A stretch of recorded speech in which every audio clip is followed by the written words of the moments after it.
आस्था गुरुकुल में आपका स्वागत है। आज हम बात करेंगे चोरी की गई वस्तु, नष्ट वस्तु को कैसे प्राप्त करें। षट पंचाशिका के अध्याय 6 में 4 श्लोक है और चारों श्लोक ये निर्देश देते हैं कि यदि आपकी कोई वस्तु खो गई हो, चोरी हो गई हो, पता नहीं चल रहा है, तो उसके बारे में वराहमिहिर के पुत्र पृथ्वीशशा ने क्या सूत्र दिए हैं, उन चीज़ों को प्राप्त करने के लिए क्या संकेत दिए हैं कि आपके वो वस्तु कहाँ हो सकती है। तो 6ठे अध्याय में 4 कुल श्लोक है और चारों श्लोक चोरी की गई वस्तु का ज्ञान कैसे हो उसके लिए है। तो यहाँ सबसे पहले जो पहला श्लोक है, स्थिरोदय स्थिरांशे वा वर्गोत्तम गते अपि वा स्थितम तत्रैव तत्द्रव्य स्वकीय नैव चोरितम। स्वकीय न एवं चोरित। स्वकीय मतलब अपने ही मिलने वाले। तो यहाँ पे पहला है कि स्थिरोदय स्थिरांश, कि स्थिरोदय, जब भी कोई व्यक्ति आपके पास में आके एक प्रश्न कुंडली बनेगी कि मेरी कोई वस्तु गुम गई है, वो कहाँ पे गई है, तो उस समय की एक प्रश्न कुंडली बनेगी। उसमें यदि स्थिर राशि आती है, स्थिर राशि मैंने पहले भी बहुत बार बताया है कि राशियों का 3 प्रकार है, चर, स्थिर, द्विशुभा। तो 4 राशियां होती है। स्थिर राशि होती है वृषभ, सिंह, वृश्चिक और कुंभ।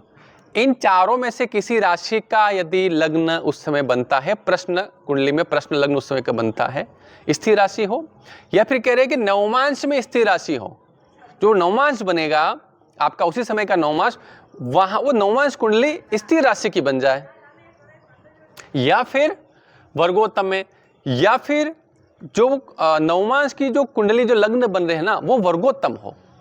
जो नवमांश जो पत्रिका बनेगी उस समय की, वो जो लग्न है, लग्न वर्गोत्तम हो। लग्न वर्गोत्तम कैसे हो कि जैसे जो मान ली नवमांश की लग्न आती है, अपनी सी लग्न आती है, तो सी लग्न स्त्री लग्न है।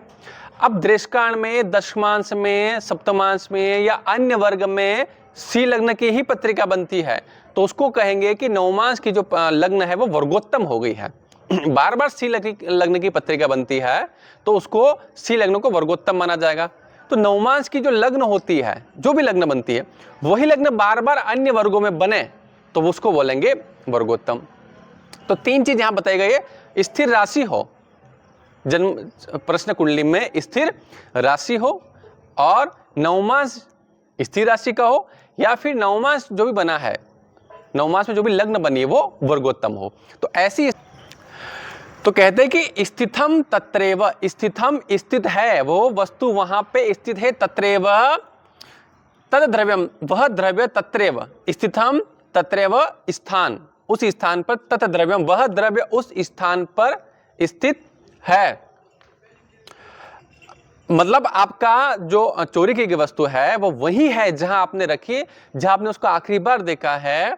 तो स्थितम तत्रैव तत् द्रव्यम, कि आपका द्रव्य, आपकी वस्तु वही स्थित है जहां पे आपने आखिरी बार उसको देखा, वहीं आसपास ही कहीं है, वो दूर नहीं गई है।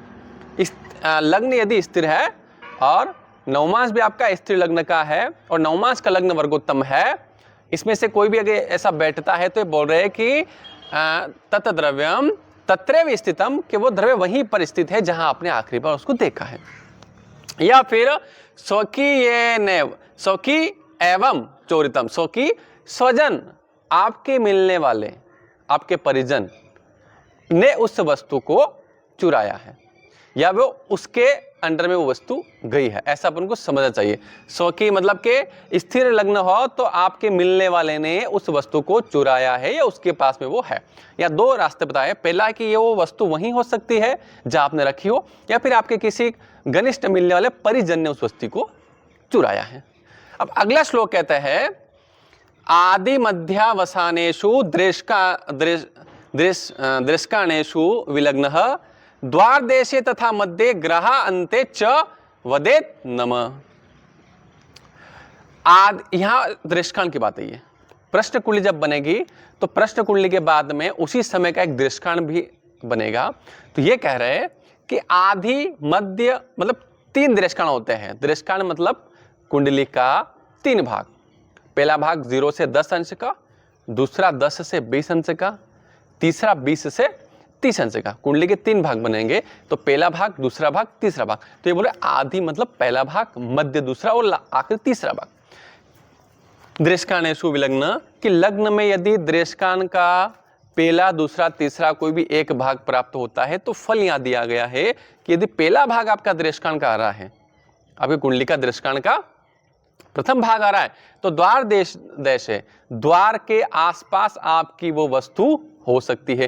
पहला श्लोक के बाद में एक अगला सूत्र दिया है कि प्रश्न कुंडली बनते समय यदि पहला दृष्कान बनता है तो वो वस्तु द्वार के आसपास है, यदि दूसरा दृष्कान बनता है तो वो घर के मध्य में है।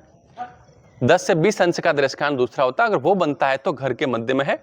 और ग्रह अंते तीसरा दृष्कान यदि बनता है तो घर के पीछे वाले भाग में वो वस्तु हो सकती है। यहाँ पे 3 अलग अलग फल बताए। पहला द्वार के आसपास होगी यदि पहला दृष्कान बनता है, तो दूसरा दृष्कान बनता है तो घर के मध्य में, और तीसरा दृष्कान बनता है तो घर के अंत में। वदेत ऐसा कहना चाहिए कि वो वस्तु वहां पे हो सकती है। अब तीसरा श्लोक यहां पे आता है, पूर्ण शशि। अब तीसरा श्लोक बताया गया कि पूर्ण शशि लग्नगत शुभो वा शीर्षोदय सौम्य निरीक्षत नष्टस्य लाभम कुरुते तदाशु तदाशु लाभो पयातो बलवान शुभश्च। तीसरा सूत्र बता रहे हैं कि पूर्ण शशि, शशि चंद्रमा, पूर्ण चंद्रमा लग्न में हो, प्रश्न कुंडली जब बनेगी उस समय पूर्ण चंद्रमा लग्न में हो, पूर्ण शशि लग्नगतः, लग्न में पूर्ण चंद्रमा हो, शुभो या शुभ ग्रह उसको देखते हो। पूर्ण चंद्रमा पूर्णिमा से 5 दिन पहले और 5 दिन बाद का माना जाता है, उसको पूर्ण चंद्रमा माना जाएगा। केवल पूर्णिमा का चंद्रमा पूर्ण चंद्रमा नहीं माना जाएगा, पूर्णिमा से 5 दिन पहले और 5 दिन बाद का चंद्रमा पूर्ण चंद्रमा माना जाएगा। तो कह रहे हैं कि पूर्ण शशि लग्नगत प्रश्न कुंडली में चंद्रमा लग्न में बैठा हो, पूर्ण चंद्रमा, और शुभ ग्रह उसको देखते हो, वह शीर्षोदय राशि लग्न में हो। मैंने पहले बताया 3 प्रकार की राशि होती है, शीर्षोदय, पृष्ठोदय, उभयोदय। जो शीर्ष से उदय होती है शीर्षोदय, जो पृष्ठ से उदय हो पृष्ठोदय, और जो दोनों तरफ से उदय हो सकती है वो उभयोदय राशि। तो शीर्षोदय राशि में मिथुन, सिंह, कन्या, तुला, वृश्चिक, ये शीर्षोदय राशि, और कुंभ, ये शीर्षोदय राशि शीर्ष से उदय होने वाली राशि कही गई है। तो इनमें से किसी का लग्न हो, शीर्षोदय इनमें से किसी राशि का लग्न हो, और सौम्य ग्रह निरीक्षित उसको देखता हो। शीर्षोदय राशि का प्रश्न कुंडली में लग्न हो और सौम्य ग्रह उस लग्न को देखता हो। नष्टस्य लाभम कुरुते तद आशु शीघ्रम, नष्ट वस्तु का लाभ शीघ्र हो जाता है। ऐसी स्थिति बनती है तो जो वस्तु गई है वो शीघ्र ही आपके पास में आ जाएगी। क्या इन्होंने बताया कि चंद्रमा लग्न में हो, या फिर शुभ ग्रह लग्न को देखते हो, या शीर्षोदय राशि लग्न में हो। प्रश्न कुंडली में शीर्षोदय राशि का लग्न बने तो नष्ट वस्तु जल्द ही आपको प्राप्त हो जाएगी। आगे लिखते हैं कि लाभोपयातो, लाभ उपयातो मतलब लाभ भाव, एकादश भाव में बलवान शुभश्च, शुभ ग्रह बलवान होकर बैठ जाए। प्रश्न कुंडली में लाभ भाव में शुभ ग्रह गुरु, शुक्र, बुध, चंद्रमा लाभ भाव में बैठे हो और बलवान स्थिति में बैठे हो, तब भी उस वस्तु की प्राप्ति शीघ्र हो जाती है। ये 3 सूत्र हो गए हैं। और अब चौथा यहां पे श्लोक आता